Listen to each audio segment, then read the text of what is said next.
So hey guys, in this video, I want to share with you guys why you need to pay off your credit cards as soon as possible, especially if you're trying to catch up for retirement. Even if you're not trying to catch up for retirement, guys, if you are carrying credit card debt, you need to try to pay it off as soon as possible. I know it's not easy. I've been in credit card debt before, but I'm going to share with you guys an article that is very eye-opening. And if we don't do something about it as Americans, we're just going to go further down in the hole of debt. So hey guys, if you are new here, my name is Susan Velez, and on this channel we talk about making money, saving money, investing money, and taking care of our health so that we can catch up for retirement, especially if you are late to saving for retirement like me. So guys, I know there's a lot of finance YouTubers that talk about you should never use your credit card to pay your bills, buy your groceries, pay for gas, or do anything. But I'm not one of those YouTubers.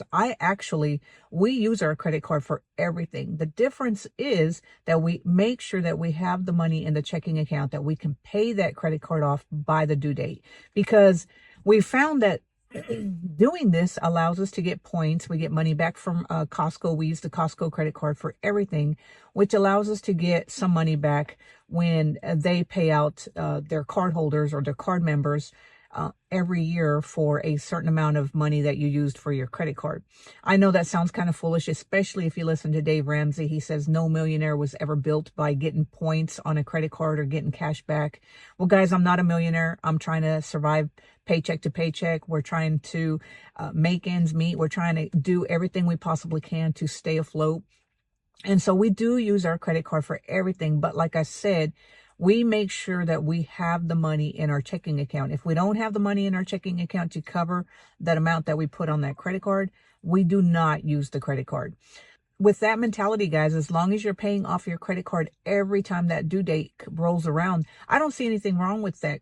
As a matter of fact, you deserve to get points for your money well handled. However, if you can't control your spending habits and you're putting everything on that charge card and you're not paying it off and you're paying the interest to the credit card companies, then you have to stop. And this article is for you guys, because you're just going to get further and further in debt like most Americans, or a lot of Americans. So let's go ahead and look at this article. And then I just want to open your eyes to the amount of debt that people are willing to get into just to be able to buy what they want. Now, I know if this doesn't pertain to you guys and you're not using your credit card just to buy, but you are using it to live because you're paycheck to paycheck, I plead with you to try to find another way to make more money, maybe pick up more hours at work, try to find a job. And I know it's not as easy as it seems, and I'm not trying to make it sound like it's so easy. It's not, especially if you're older and you're trying to find another job.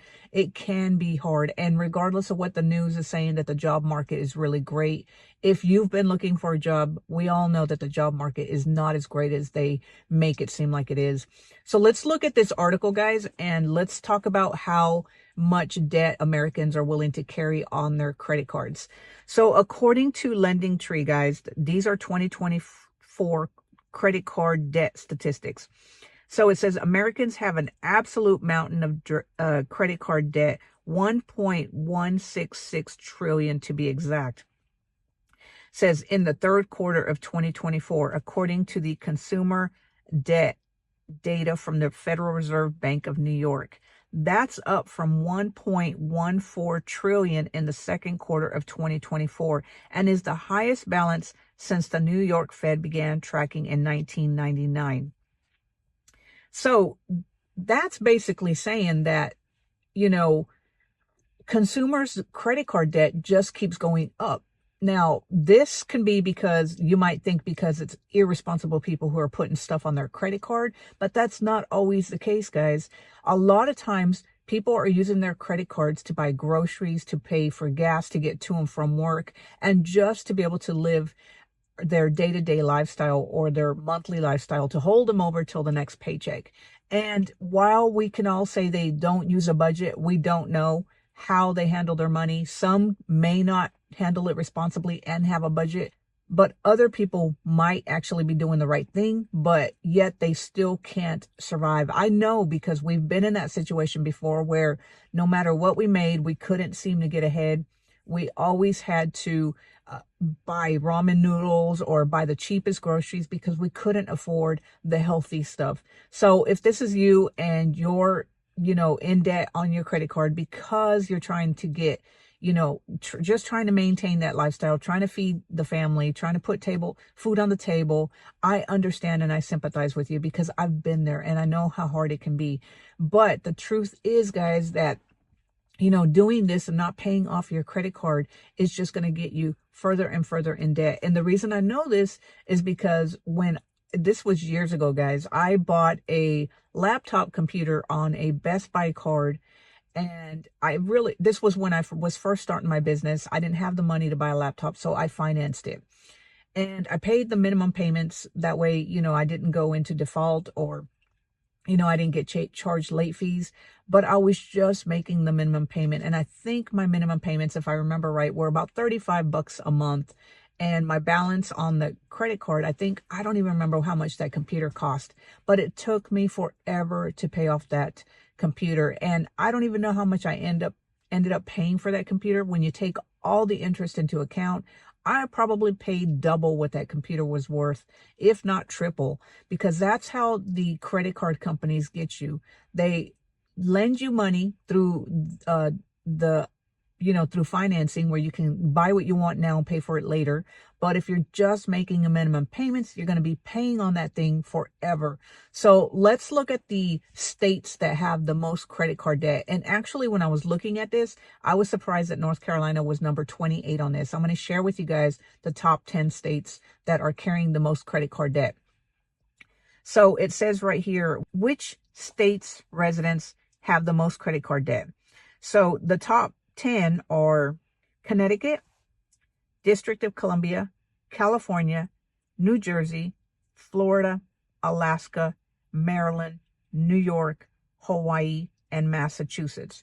And guys, when you look at this, you realize that, well, it's understandable why these states are carrying the most debt, because the cost of living, I don't know about all the states, but I do know most of the states on here, or a lot of these states, are very high cost of living.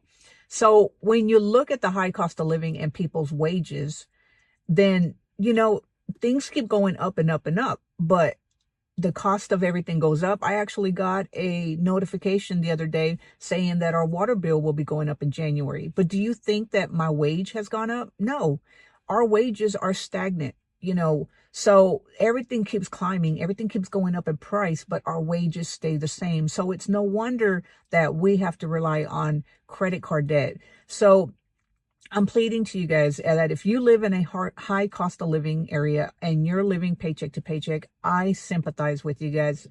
I don't know how it is. Thankfully, we don't live in a very high cost of living. But honestly, guys, we don't make a lot of money. So I think that even though North Carolina is not a very high cost of living, according to standards, it still is a high cost of living when you don't earn a lot of money and your wages don't increase as much as they should. So I sympathize with you guys. I don't know what it's like to live in a high cost of living area, but, according to these statistics, those people are drowning in debt. So now let's take a look at what percentage of credit card holders carry a balance. So it says fewer than half of adult credit card holders, 47%, carried a balance on a credit card for at least 1 month in the past year, according to a May 2024 Federal Reserve study. So it's saying that that's down a percentage point from 2021 and 2022, but is even further down from 2020 when the rate was 50%. So that's saying that a lot of people are paying off their balance in full, but it's still, according to 47%, a lot of people are still carrying a balance on their credit card. So now let's look at what's the average interest rate on people's credit card. What about those who carry a balance? What about new credit card offers? So it says right here, it says average APR for all current card accounts, 21.76%. Average APR for all accounts that accrue interest, 23.37%. Average APR for new credit card offers, 24.43%. So that is high, guys. If you are carrying any kind of interest on that amount of money or any amount of money and you're getting charged a ridiculous interest rate, a high interest rate like that, it is going to take you forever to pay that off. So now let's take a look at how many Americans are currently delinquent with their credit card payments. It says just 3.23% of Americans' total outstanding credit card balances are currently at least 30 days old or 30 days delinquent. So that means that people are paying their debt, but there's still a lot of people who are reliant on these credit cards who don't pay them off in time or are paying interest rate on credit cards. And guys, if you're on this channel and you're trying to catch up for retirement, the one thing that you can do to ensure that you can start saving money, even if it's just a little bit, guys, is to pay off your credit card debt and to try not to get into any more credit card debt. Understand the difference between needs versus wants. If you need something and you have to put it on your credit card, just make sure that you have the money to pay it back before the balance is due. And guys, a lot of credit cards have an automatic schedule where you can actually set it up automatically to ensure that your balance is paid off automatically. That way you don't even have to look at it. The only thing that you have to ensure is that you have the money in your checking account. That way it doesn't bounce. So I just wanted to share with you guys these scary statistics about how credit card companies are charging these huge interest rates, and a lot of Americans are struggling to make ends meet and are using their credit cards to help them live their day-to-day life. And like I said, guys, I'm not against using credit cards. We use our credit card for everything, but the difference is that we refuse to pay interest anymore to these big companies.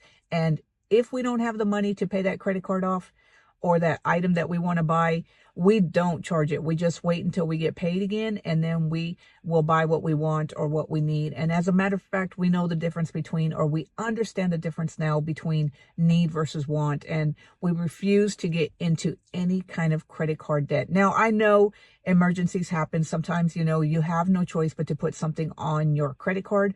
But if you are able to pay your credit card off right now before your due date, and before the due date is due, and you have a little bit of money left over, it's time to start setting up an emergency fund, because guys, it's not a matter of if an emergency will happen. It's a matter of when an emergency will happen. So if you have an emergency fund set aside, then you don't have to worry about pulling out that credit card for something that may happen unexpectedly, and then you're not going to have the money to pay that credit card off, but you will have the money in your high yield savings account that you can use in case something happens, and you won't have to pay this ridiculous interest rate to these credit card companies that are just going to keep you in debt forever.